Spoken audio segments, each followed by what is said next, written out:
The Columbia Broadcasting System and its affiliated stations present Orson Welles and the Mercury Theater on the Air in The War of the Worlds by H.G. Wells.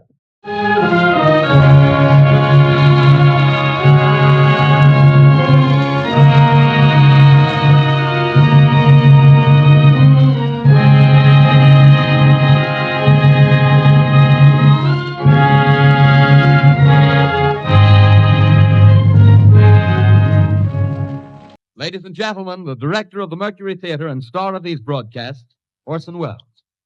We know now that in the early years of the 20th century, this world was being watched closely by intelligences greater than man's, and yet as mortal as his own. We know now that as human beings busied themselves about their various concerns, they were scrutinized and studied, perhaps almost as narrowly as a man with a microscope might scrutinize the transient creatures that swarm and multiply in a drop of water. With infinite complacence, people went to and fro over the earth about their little affairs, serene in the assurance of their dominion over this small, spinning fragment of solar driftwood, which by chance or design, man has inherited out of the dark mystery of time and space. Yet across an immense ethereal gulf, minds that are to our minds as ours are to the beasts in the jungle, intellects, vast, cool, and unsympathetic, regarded this earth with envious eyes and slowly and surely drew their plans against us. In the 39th year of the 20th century came the Great Disillusionment. It was near the end of October. Business was better. The war scare was over. More men were back at work. Sales were picking up. On this particular evening, October 30th, the Crosley service estimated that 32 million people were listening in on radios. For the next 24 hours, not much change in temperature. A slight atmospheric disturbance of undetermined origin is reported over Nova Scotia, causing a low-pressure area to move down rather rapidly over the northeastern states, bringing a forecast of rain accompanied by winds of light gale force. Maximum temperature 66, minimum 48. This weather report comes to you from the Government Weather Bureau. We take you now to the Meridian Room in the Hotel Park Plaza in downtown New York, where you will be entertained by the music of Raymond Raquello and his orchestra.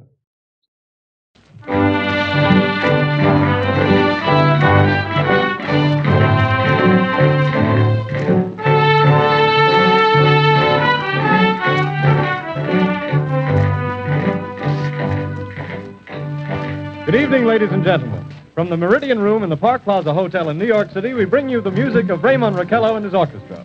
With a touch of the Spanish, Raymond Raquello leads off with La Comparsita.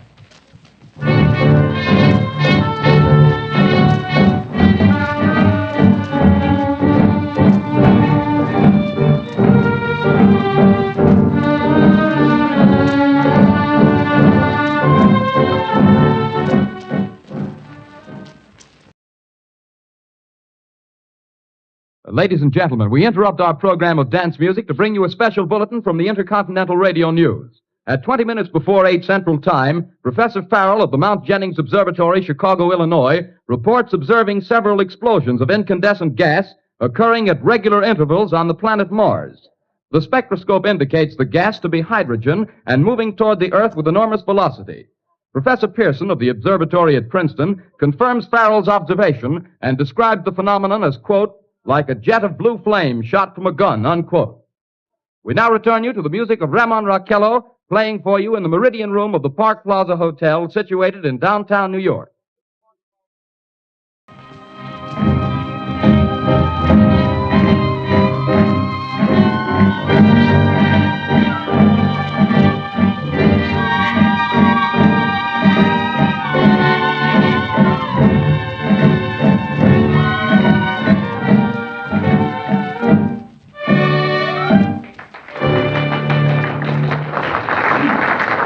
And now a tune that never loses favor, the ever-popular Stardust, Raymond Raquello and his orchestra.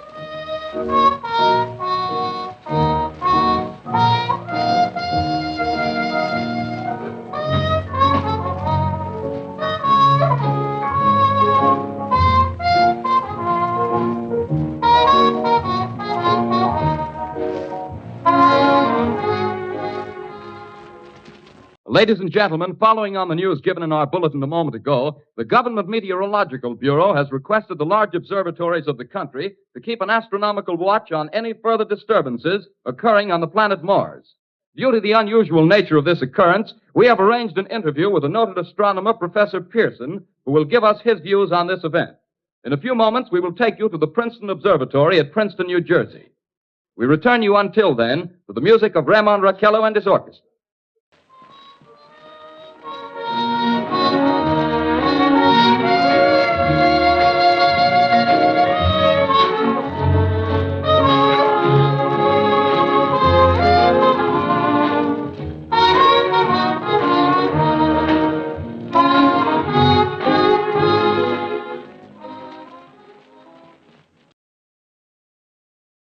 We are ready now to take you to the Princeton Observatory at Princeton, where Carl Phillips, our commentator, will interview Professor Richard Pearson, famous astronomer. We take you now to Princeton, New Jersey. Good evening, ladies and gentlemen. This is Carl Phillips speaking to you from the observatory at Princeton. I'm standing in a large semicircular room, pitch black except for an oblong split in the ceiling. Through this opening, I can see a sprinkling of stars that cast a kind of frosty glow over the intricate mechanism of the huge telescope. The ticking sound you hear is the vibration of the clockwork.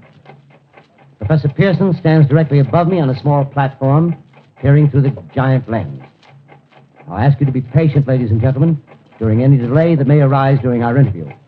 Besides the ceaseless watch of the heavens, Professor Pearson may be interrupted by telephone or other communications. During this period, he is in constant touch with the astronomical centers of the world. Professor, may I begin our questions? Any time, Mr. Phillips.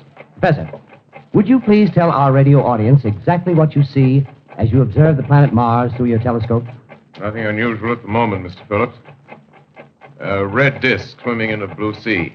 Transverse stripes across the disk. Quite distinct now because Mars happens to be at the point nearest the Earth, in opposition, as we call it. In your opinion, what do these transverse stripes signify, Professor Pearson? Not canals, I can assure you, Mr. Phillips. See. Although that's the popular conjecture of those who imagine Mars to be inhabited. From a scientific viewpoint, the stripes are merely the result of atmospheric conditions peculiar to the planet. Then you're quite convinced, as a scientist, that living intelligence as we know it does not exist on Mars? I should say the chances against it are 1,000 to 1. And yet, how do you account for these gas eruptions occurring on the surface of the planet at regular intervals? Mr. Phillips, I cannot account for it. By the way, Professor, for the benefit of our listeners, how far is Mars from the Earth? Approximately 40 million miles.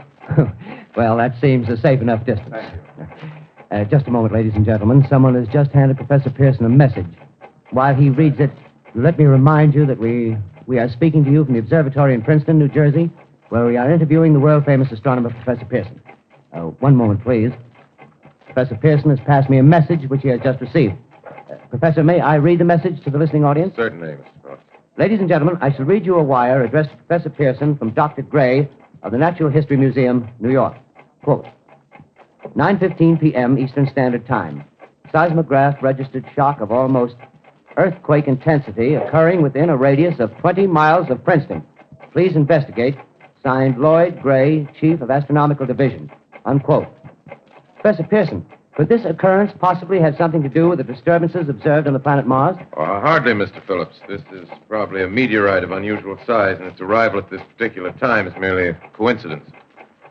However, we shall conduct a search as soon as daylight permits. Thank you, Professor. Ladies and gentlemen, for the past 10 minutes, we've been speaking to you from the observatory at Princeton, bringing you a special interview with Professor Pearson, noted astronomer.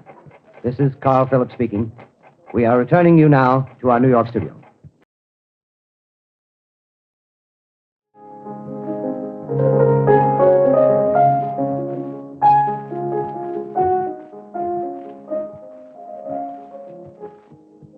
Ladies and gentlemen, here is the latest bulletin from the Intercontinental Radio News.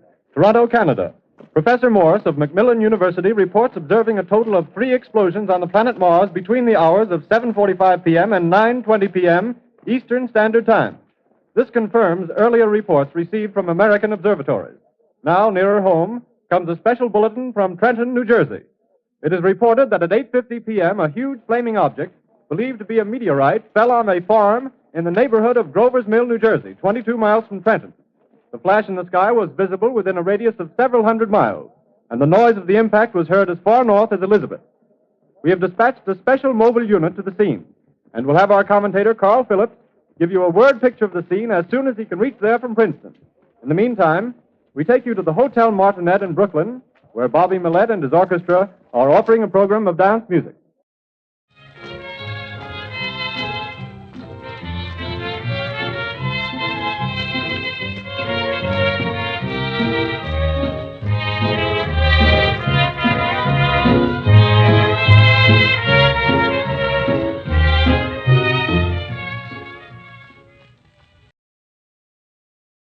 We take you now to Grover's Mill, New Jersey.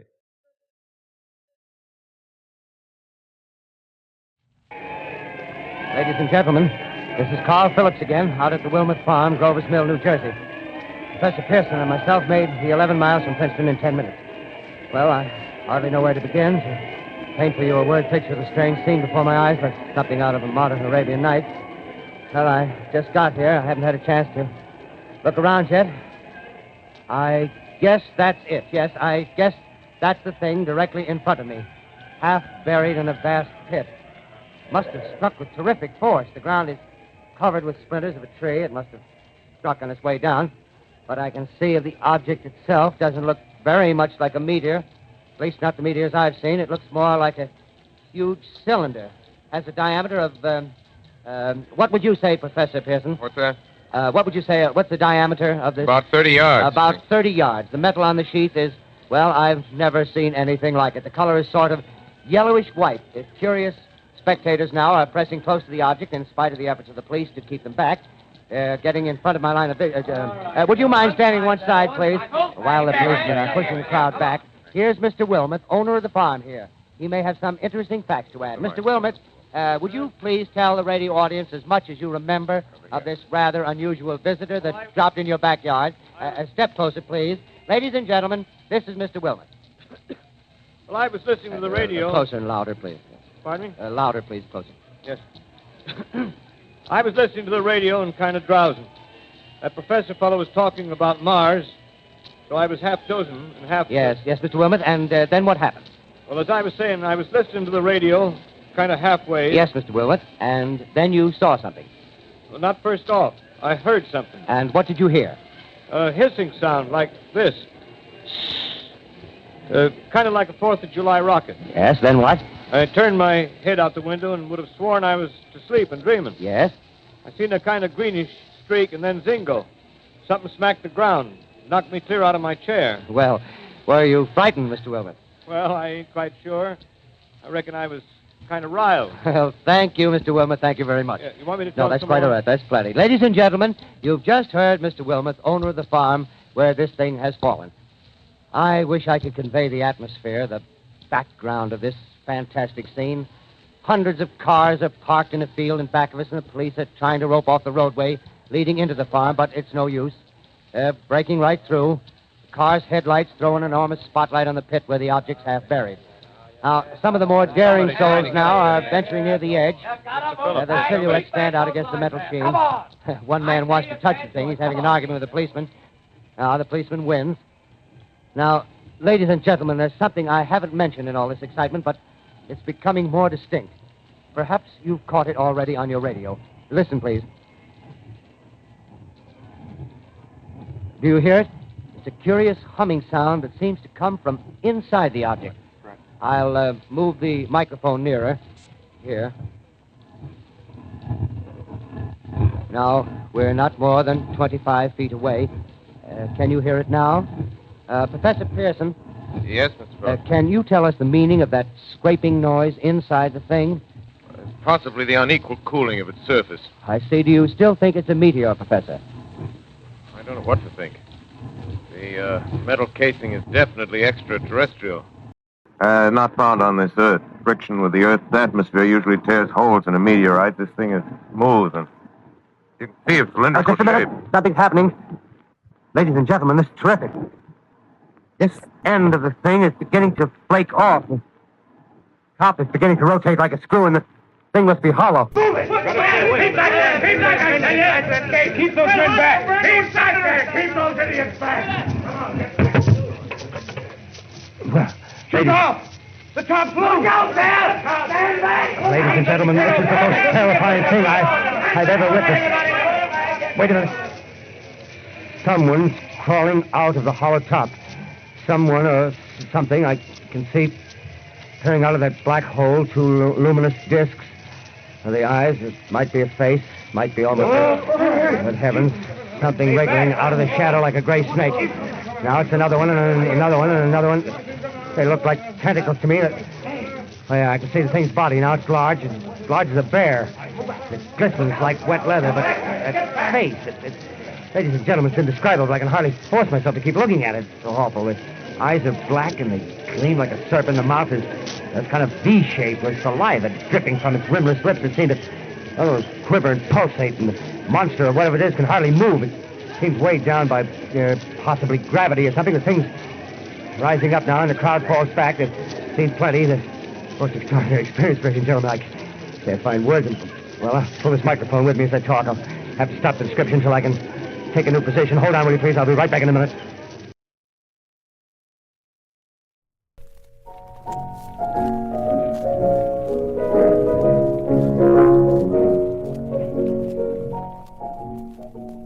We are bringing you an eyewitness account of what's happening on the Wilmuth Farm, Grover's Mill, New Jersey.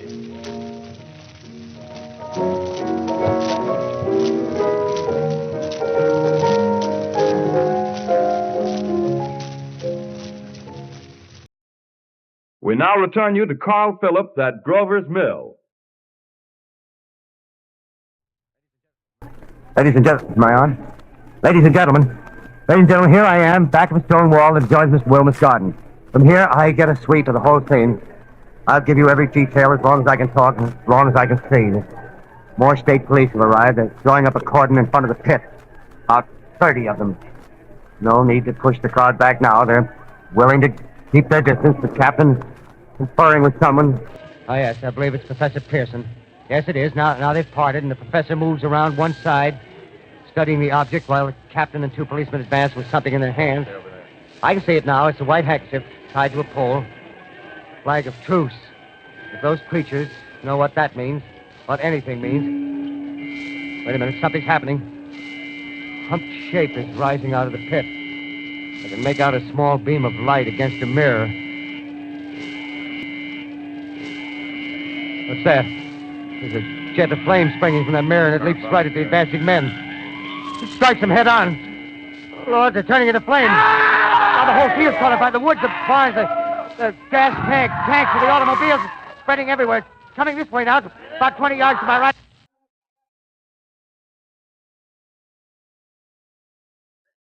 Ladies and gentlemen, due to circumstances beyond our control, we are unable to continue the broadcast from Grover's Mill.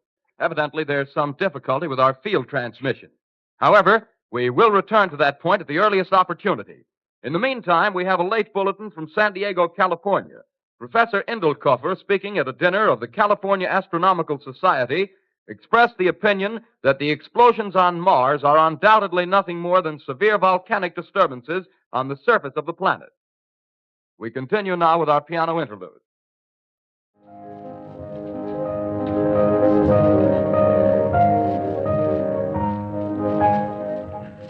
Ladies and gentlemen, I've just been handed a message that came in from Grover's Mill by telephone.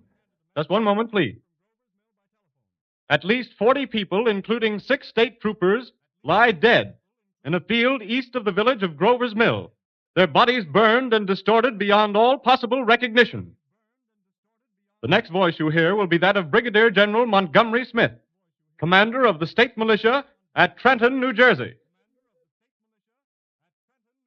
I have been requested by the governor of New Jersey to place the counties of Mercer and Middlesex as far west as Princeton and east to Jamesburg under martial law. No one will be permitted to enter this area except by special pass issued by state or military authorities. 4 companies of state militia are proceeding from Trenton to Grover's Mill and will aid in the evacuation of homes within the range of military operations. Thank you. You have just been listening to General Montgomery Smith, commanding the state militia at Trenton. In the meantime, further details of the catastrophe at Grover's Mill are coming in. The strange creatures, after unleashing their deadly assault, crawled back in their pit and made no attempt to prevent the efforts of the firemen to recover the bodies and extinguish the fire. The combined fire departments of Mercer County are fighting the flames which menace the entire countryside. We have been unable to establish any contact with our mobile unit at Grover's Mill, but we hope to be able to return you there at the earliest possible moment. In the meantime, we take you to... Just one moment, please. Ladies and gentlemen, I have just been informed that we have finally established communication with an eyewitness of the tragedy. Professor Pearson has been located at a farmhouse near Grover's Mill, where he has established an emergency observation post. As a scientist, he will give you his explanation of the calamity. The next voice you hear will be that of Professor Pearson, brought to you by direct wire. Professor Pearson. Of the creatures in the rocket cylinder at Grover's Mill, I can give you no authoritative information either as to their nature, their origin, or their purposes here on Earth. Of their destructive instrument, I might venture some conjectural explanation. For want of a better term, I shall refer to the mysterious weapon as a heat ray. It's all too evident that these creatures have scientific knowledge far in advance of our own. It's my guess that in some way they are able to generate an intense heat in a chamber of practically absolute non-conductivity. This intense heat they project in a parallel beam against any object they choose by means of a polished parabolic mirror of unknown composition, much as the mirror of a lighthouse projects a beam of light. That is my conjecture of the origin of the heat ray. Thank you, Professor Pearson. Ladies and gentlemen, here is a bulletin from Trenton. It is a brief statement informing us that the charred body of Carl Phillips has been identified in a Trenton hospital. Now here's another bulletin from Washington, D.C. The Office of the Director of the National Red Cross reports 10 units of Red Cross emergency workers have been assigned to the headquarters of the state militia, stationed outside of Grover's Mill, New Jersey. Here's a bulletin from State Police, Princeton Junction. The fires at Grover's Mill and vicinity are now under control. Scouts report all quiet in the pit, and there is no sign of life appearing from the mouth of the cylinder. Now, ladies and gentlemen, we have a special statement from Mr. Harry McDonald, Vice President in charge of operations. We have received a request from the state militia of Trenton to place at their disposal our entire broadcasting facilities. In view of the gravity of the situation, and believing that radio has a responsibility to serve in the public interest at all times, we are turning over our facilities to the state militia at Trenton. We take you now to the field headquarters of the state militia near Grover's Mill, New Jersey. This is Captain Lansing of the Signal Corps, attached to the state militia, now engaged in military operations in the vicinity of Grover's Mill. Situation arising from the reported presence of certain individuals of unidentified nature is now under complete control. The cylindrical object, which lies in a pit directly below our position, surrounded on all sides by 8 battalions of infantry, without heavy field pieces, but adequately armed with rifles and machine guns. All cause for alarm, if such cause ever existed, is now entirely unjustified. The things, whatever they are, do not even venture to poke their heads above the pit. I can see their hiding place plainly in the glare of the searchlights here. With all their reported resources, these creatures can scarcely stand up against heavy machine gun fire. Anyway, it's an interesting outing for the troops. I can make out their khaki uniforms crossing back and forth in front of the lights. Looks almost like a real war. There appears to be some slight smoke in the woods bordering the Millstone River, probably fire started by campers. Well, we ought to see some action soon. One of the companies is deploying on the left flank. A quick thrust and it'll all be over. Now, wait a minute. I see something on top of the cylinder. No, it's nothing but a shadow. Now the troops are on the edge of the Wilmot Farm. 7,000 armed men closing in on an old metal tube. A tub, rather. Well, wait, that wasn't a shadow. It's something moving. Solid metal, kind of a shield-like affair rising up out of the cylinder. It's going higher and higher. What? It's standing on legs, actually rearing up on a sort of metal framework.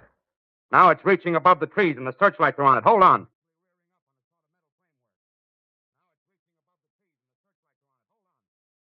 Ladies and gentlemen, I have a grave announcement to make. Incredible as it may seem, both the observations of science and the evidence of our eyes lead to the inescapable assumption that those strange beings who landed in the Jersey farmlands tonight are the vanguard of an invading army from the planet Mars. The battle which took place tonight at Grover Mills has ended in one of the most startling defeats ever suffered by an army in modern times. 7,000 men armed with rifles and machine guns pitted against the single fighting machine of the invaders from Mars. 120 known survivors. The rest strewn over the battle area from Grover's Mill to Plainsboro, crushed and trampled to death under the metal feet of the monster, or burned to cinders by its heat ray. The monster is now in control of the middle section of New Jersey and has effectively cut the state through its center. Communication lines are down from Pennsylvania to the Atlantic Ocean. Railroad tracks are torn and service from New York to Philadelphia discontinued, except routing some of the trains through Allerton and Phoenixville. Highways to the north, south, and west are clogged with frantic human traffic. Police and army reserves are unable to control the mad flight. By morning, the fugitives will have swelled Philadelphia, Camden, and Trenton. It is estimated to twice their normal population. Martial law prevails throughout New Jersey and eastern Pennsylvania. At this time, we take you to Washington for a special broadcast on the national emergency. The Secretary of the Interior.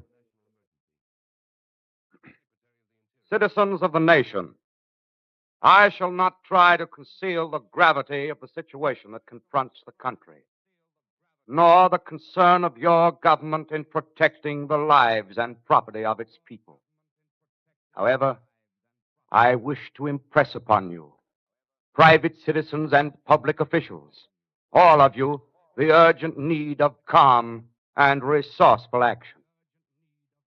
Fortunately, this formidable enemy is still confined to a comparatively small area, and we may place our faith in the military forces to keep them there. In the meantime, placing our faith in God, we must continue the performance of our duties, each and every one of us, so that we may confront this destructive adversary with a nation united, courageous, and consecrated to the preservation of human supremacy on this earth. I thank you. You have just heard the Secretary of the Interior speaking from Washington. Bulletins too numerous to read are piling up in the studio here. We're informed that the central portion of New Jersey is blacked out from radio communication due to the effect of the heat ray upon power lines and electrical equipment. Here's a special bulletin in New York. Cables have been received from English, French, and German scientific bodies offering assistance. Astronomers report continued gas outbursts at regular intervals on the planet Mars. The majority voiced the opinion that the enemy will be reinforced by additional rocket machines. There have been several attempts made to locate Professor Pearson of Princeton, who has observed Martians at close range. It is feared he was lost in the recent battle. Langham Field, Virginia. Scouting planes report 3 Martian machines visible above treetops, moving north toward Somerville with population fleeing ahead of them. The heat ray is not in use, although advancing at express train speed, invaders pick their way carefully.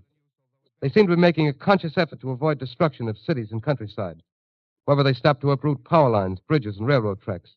Their apparent objective is to crush resistance, paralyze communication, and disorganize human society. Here is a bulletin from Basking Ridge, New Jersey. Coon hunters have stumbled on a second cylinder similar to the first, embedded in the Great Swamp 20 miles south of Morristown. Army field pieces are proceeding from Newark to blow up the second invading unit before the cylinder can be opened and the fighting machine rigged. They're taking up a position in the foothills of Watchung Mountains. Another bulletin from Langham Field, Virginia. Scouting planes report enemy machines, now 3 in number, increasing speed northward, kicking over houses and trees in their evident haste to form a conjunction with their allies south of Morristown. Machines also sighted by telephone operator east of Middlesex within 10 miles of Plainfield. Here's a bulletin from Winstonfield, Long Island. A fleet of Army bombers carrying heavy explosive flying north in pursuit of enemy. Scouting planes act as guides. They keep the speeding enemy in sight. Just a moment, please, ladies and gentlemen. Yes? Certainly. Good line. We've run special wires to the artillery line and adjacent villages to give you direct reports in the zone of the advancing enemy. First, we take you to the battery of the 22nd Field Artillery, located in the Watchung Mountains. Range 32 meters. 32 meters. Projection 39 degrees. 39 degrees. Fire! 140 yards to the right, sir. Shift range 31 meters. 31 meters. Projection 37 degrees. 37 degrees. Fire!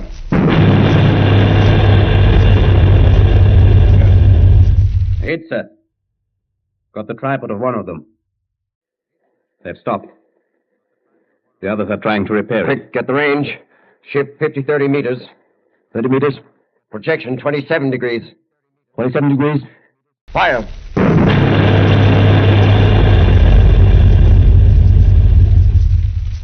Can see the shell land, sir. Letting off a smoke. What is it? Black smoke, sir. Moving this way. Lying close to the ground. Moving fast. Put on gas masks. Get ready to fire. Shift to 24 meters. 24 meters. Projection 24 degrees. 24 degrees. Fire!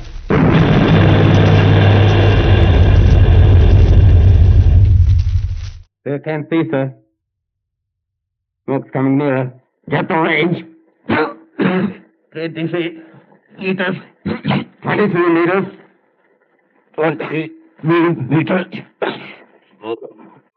Projection 22 degrees. 22 degrees.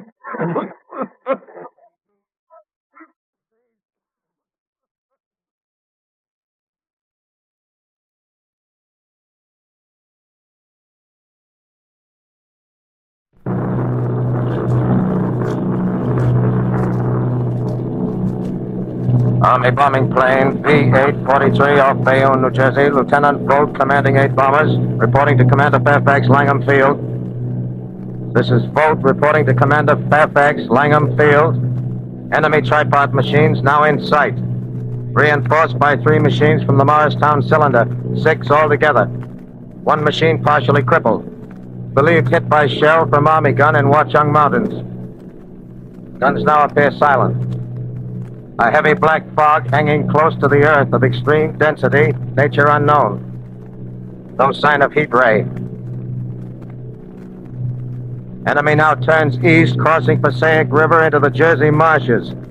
Another straddles the Pulaski Skyway. Evident objective is New York City. They're pushing down a high-tension power station. Machines are close together now, and we're ready to attack. Planes circling, ready to strike. A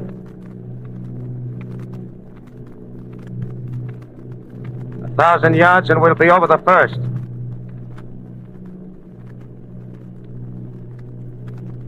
$800 yards.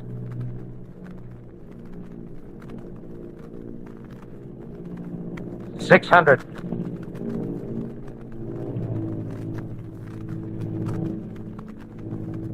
$400. $200. There they go. The giant arm raised. Green flashed. They're spraying us with flame. 2,000 feet. Engines are giving out. No chance to release bombs. Only one thing left. Drop on them, plane and all. We're diving on the first one. Now the engine's gone.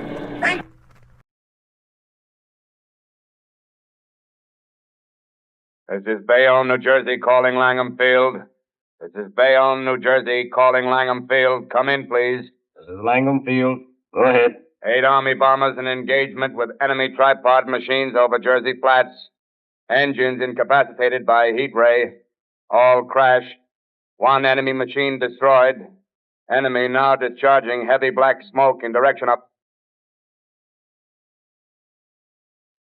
This is Newark, New Jersey. This is Newark, New Jersey. Warning. Poisonous black smoke pouring in from Jersey marshes. Reaches South Street. Gas masks useless. Urge population to move into open spaces.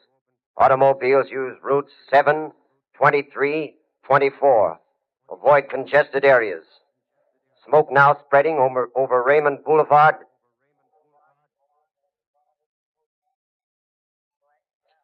Two X2L calling CQ. 2X2L calling CQ. 2X2L calling 8X3R. Come in, please. This is 8X3R coming back at 2X2L. How's reception? How's reception? K, please. Where are you, 8X3R? What's the matter? Where are you?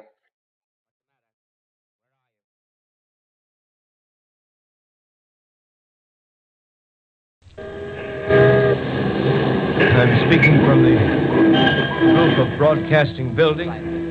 I'm speaking from the roof of Broadcasting Building, New York City. The bells you hear are ringing to warn the people to evacuate the city as Martians approach. Estimated in the last 2 hours, 3 million people have moved out along the roads to the north. Hutchison River Parkway is still kept open for motor traffic. Avoid bridges to Long Island, hopelessly jammed. All communication with Jersey Shore closed 10 minutes ago. No more defenses. Our army is wiped out. Artillery, Air Force, everything wiped out. This may be the last broadcast. We'll stay here to the end. People are holding service here below us in the cathedral. Now I look down the harbor, all manner of boats, overloaded with fleeing population pulling out from docks. Streets are all jammed. Noise in crowds like New Year's Eve in city. Wait a minute, the enemy is now in sight above the Palisades. Five great machines. First one is crossing the river. I can see it from here, wading the Hudson like a man wading through a brook. A bulletin is handed me. Martian cylinders are falling all over the country. One outside of Buffalo, one in Chicago, St. Louis. Seem to be timed and spaced. Now the first machine reaches the shore. He stands watching, looking over the city. His steel cowlish head is even with the skyscrapers. He waits for the others. They rise like a line of new towers on the city's west side. Now they're lifting their metal hands. This is the end now. Smoke comes out, black smoke drifting over the city. People in the streets see it now. They're running toward the East River, thousands of them, dropping in like rats. Now the smoke's spreading faster. It's reached Times Square. People are trying to run away from it, but it's no use. They're falling like flies. Now the smoke's crossing 6th Avenue. 5th Avenue, 100 yards away. It's 50 feet.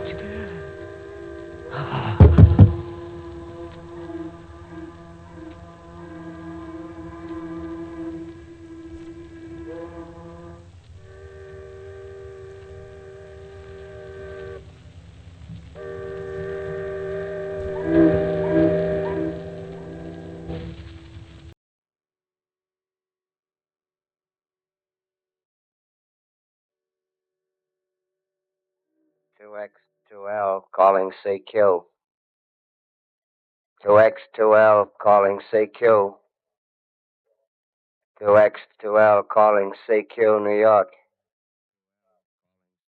Isn't there anyone on the air? Isn't there anyone on the air? Isn't there anyone? 2X2L.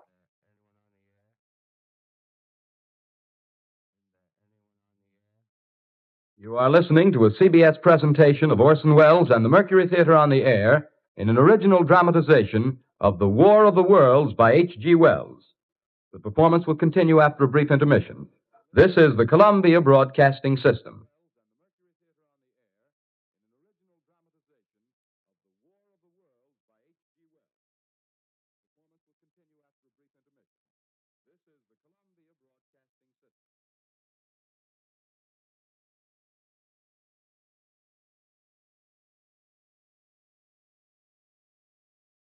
The War of the Worlds by H.G. Wells, starring Orson Welles and the Mercury Theater on the air.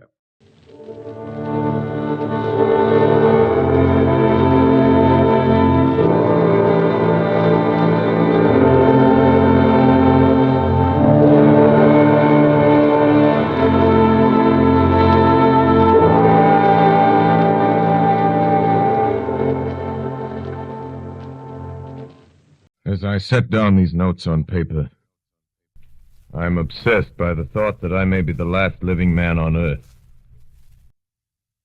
I've been hiding in this empty house near Grover's Mill, a small island of daylight cut off by the black smoke from the rest of the world. All that happened before the arrival of these monstrous creatures in the world now seems part of another life. A life that has no continuity with the present. Furtive existence of the lonely derelict who pencils these words on the back of some astronomical notes bearing the signature of Richard Pearson. I look down at my blackened hands, my torn shoes, my tattered clothes, and I try to connect them with a professor who lives at Princeton and who, on the night of October 20th, glimpsed through his telescope an orange splash of light on a distant planet. My wife, my colleagues, my students, my books, my observatory, my world. Where are they? Did they ever exist? Am I Richard Pearson? What day is it? Do days exist without calendars? Does time pass when there are no human hands left to wind the clocks? In writing down my daily life, I tell myself I shall preserve human history between the dark covers of this little book that was meant to record the movements of the stars. But to write, I must live, and to live, I must eat. Find molded bread in the kitchen and an orange not too spoiled to swallow. Keep watch at the window. Time to time, I catch sight of a Martian above the black smoke. The smoke still holds the house in its black coil, but at length there's a hissing sound, and suddenly I see a Martian mounted on his machine, spraying the air with a jet of steam as if to dissipate the smoke. I watch in a corner as his huge metal legs nearly brush against the house. Exhausted by terror, I fall asleep. Morning. Morning. Sun streams in the window. The black cloud of gas is lifted, and the scorched meadows to the north look as though a black snowstorm had passed over them. I venture from the house. I make my way to a road, no traffic. Here and there, a wrecked car, baggage overturned, a blackened skeleton. Push on north. For some reason, I feel safer trailing these monsters than running away from them. And I keep a careful watch. I've seen the Martians feed. Should one of their machines appear over the top of trees, I'm ready to fling myself flat on the earth. Come to a chestnut tree. October. Chestnuts are ripe. Fill my pockets. Must keep alive. 2 days I wander in a vague northerly direction through a desolate world.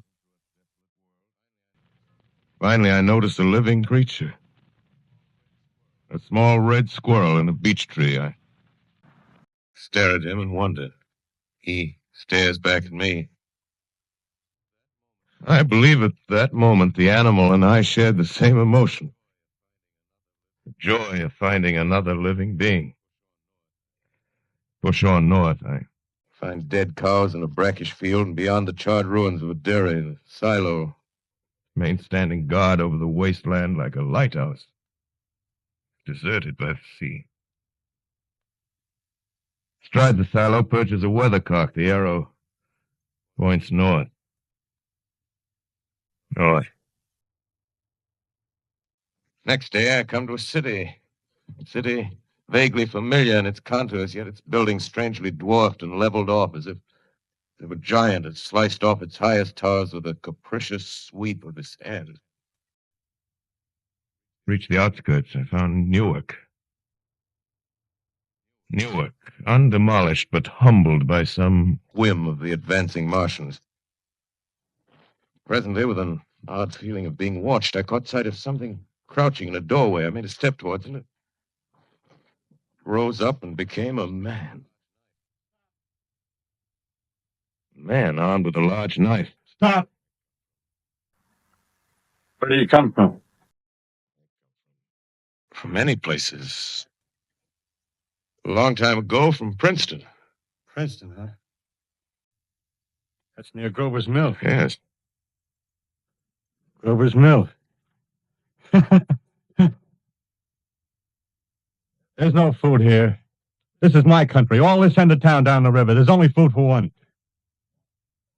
Which way you going? I don't know. I guess I'm looking for people. Hey, what was that? Did you hear something just then? No. Only a bird. A live bird. You get to know that birds have shadows these days. Say, we're in the open here. Let's crawl in this doorway here and talk. Have you seen any Martians? No. They're going over to New York. Night, the sky's alive with their lights, just as if people were still living in it. By daylight, you can't see them. 5 days ago, a couple of them carried something big across the flats from the airport. I think they're learning how to fly. Fly? Yeah, fly. Then it's all over with humanity. Stranger, there's still you and I. 2 of us left. Yeah. They got themselves in solid. They wrecked the greatest country in the world. Those green stars, they're probably falling somewhere every night. They've only lost one machine. There isn't anything to do. We're done. We're licked. Where were you? You're in a uniform. Yeah, what's left of it. I was in the militia. National Guard. That's good. There wasn't any war. Any more than there's war between men and ants. Yes, but we're eatable ants. I found that out. What'll they do to us? I thought it all out. Right now, we're caught as we're wanted. The Martian only has to go a few miles to get a crowd on the run. But they won't keep on doing that. They'll begin catching us systematic, like keeping the best and storing us in cages and things. They haven't begun on us yet. Not begun? Not begun. All that's happened so far is because we don't have sense enough to keep quiet. Bothering them with guns and such stuff and losing our heads and rushing off in crowds. No, instead of our rushing around blind, we gotta fix ourselves up according to the way things are now. Cities, nations, civilization, progress. Yes, but if that's so, what is there to live for? Well, there won't be any more concerts for 1,000,000 years or so, and no nice little dinners at restaurants. If it's amusement you're after, I guess the game's up. What is there left? Life, that's what. I want to live. Yeah, and so do you. We're not going to be exterminated. And I don't mean to be caught either. Tamed and fattened and bred like an ox. What are you going to do? I'm going on. Right under their feet. I got a plan. We men as men, we're finished. We don't know enough. We got to learn plenty before we got a chance. We've got to live and keep free while we learn, see? I've thought it all out, see? Tell me the rest. Well, it isn't all of us that are made for wild beasts. That's what it got to. That's what it got to be. That's why I watched you. Watched you.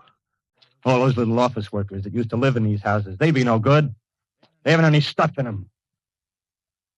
To run. Run off to work. I've seen hundreds of them running to catch their commuter's train in the morning, afraid they'd get canned if they didn't. Running back at night, afraid they wouldn't be in time for dinner. Lives insured and a little invested in case of accidents. Yeah, and on Sundays, worried about the hereafter. Well, the Martians, they'll be a godsend for those guys. Nice roomy cages, good food, careful breeding, no worries. Yeah, after a week or so of chasing around the fields on empty stomachs, they'll come and be glad to be caught. You've thought it all out, haven't you? Sure, you bet I have. That isn't all. These Martians are going to make pets of some of them. Train them to do tricks. Who knows, get sentimental over the pet boy who grew up and had to be killed. Yeah, and some, maybe, they'll train to hunt us. Oh, no, it's impossible. Yes, they will. There's men who do it gladly. One of them ever comes after me, by... Meantime, you and I and others like us, where are we to live when the Martians own the Earth? I got it all figured out. We'll live underground. I've been thinking about the sewers. Under New York, there are miles and miles of them. The main ones, they're big enough for anybody. And there's cellars, vaults, underground storerooms, railway tunnels, subways. You begin to see, huh? We'll get a bunch of strong men together. No weaklings.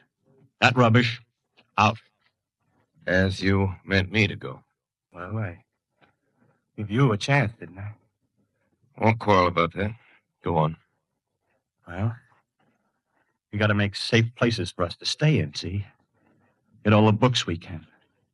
Science books. That's where men like you come in, see? We raid the museums. We'll even spy on the Martians. May not be so much we have to learn before... Listen.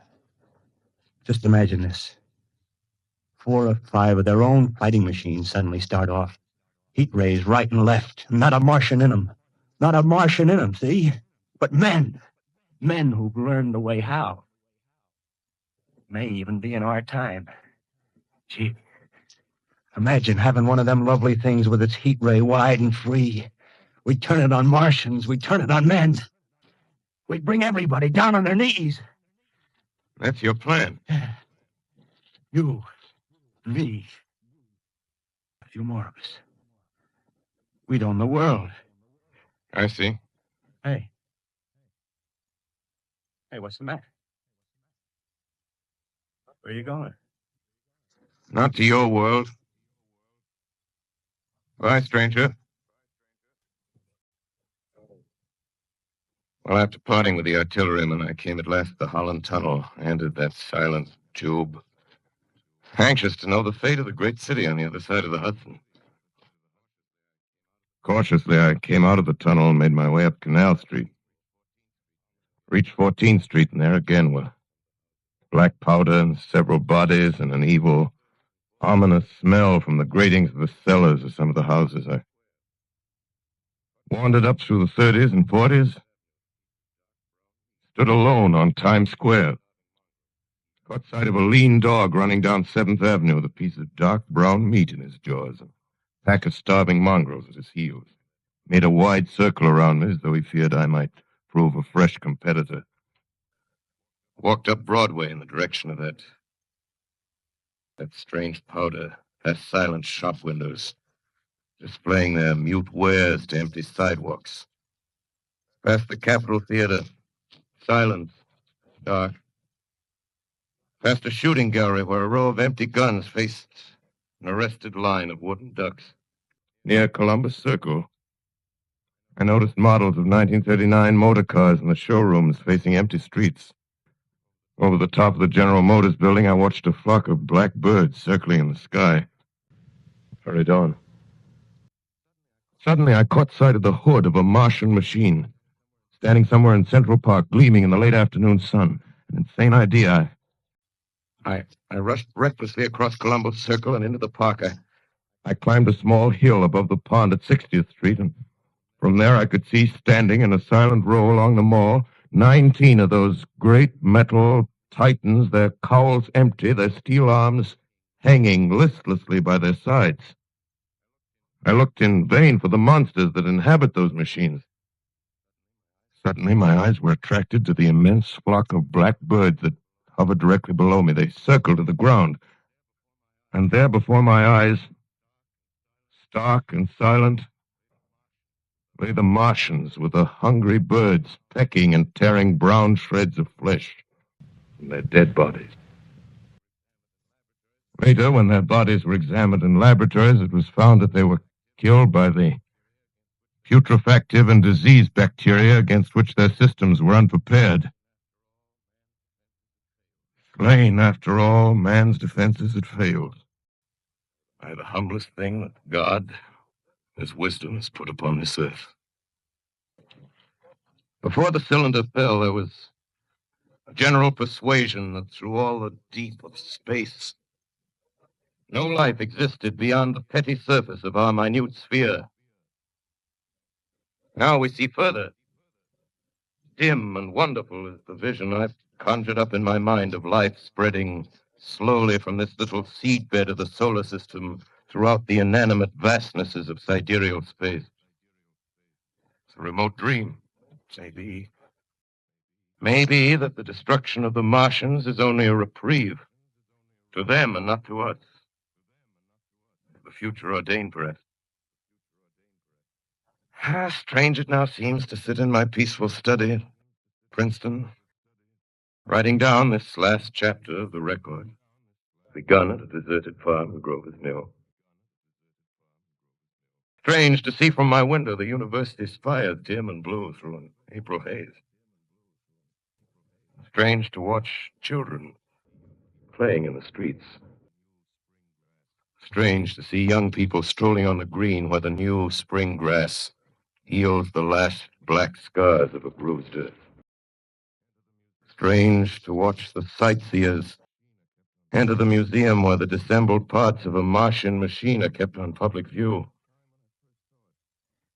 Strange when I recall the time when I first saw it. Bright and clean-cut, hard and silent under the dawn of that last great day.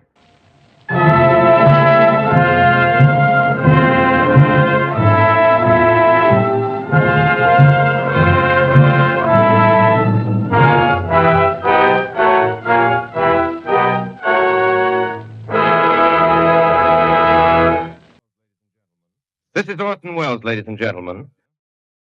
Out of character, to assure you that the War of the Worlds has no further significance than as the holiday offering it was intended to be. The Mercury Theater's own radio version of dressing up in a sheet and jumping out of a bush and saying boo. Starting now, we couldn't soap all your windows and steal all your garden gates by tomorrow night, so we did the best next thing. We annihilated the world before your very ears and utterly destroyed the CBS. You will be relieved, I hope, to learn that we didn't mean it, and that both institutions are still open for business. So goodbye, everybody, and remember, please, for the next day or so, the terrible lesson you learned tonight.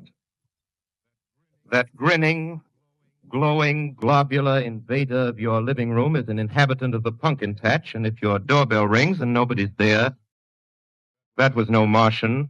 It's Halloween.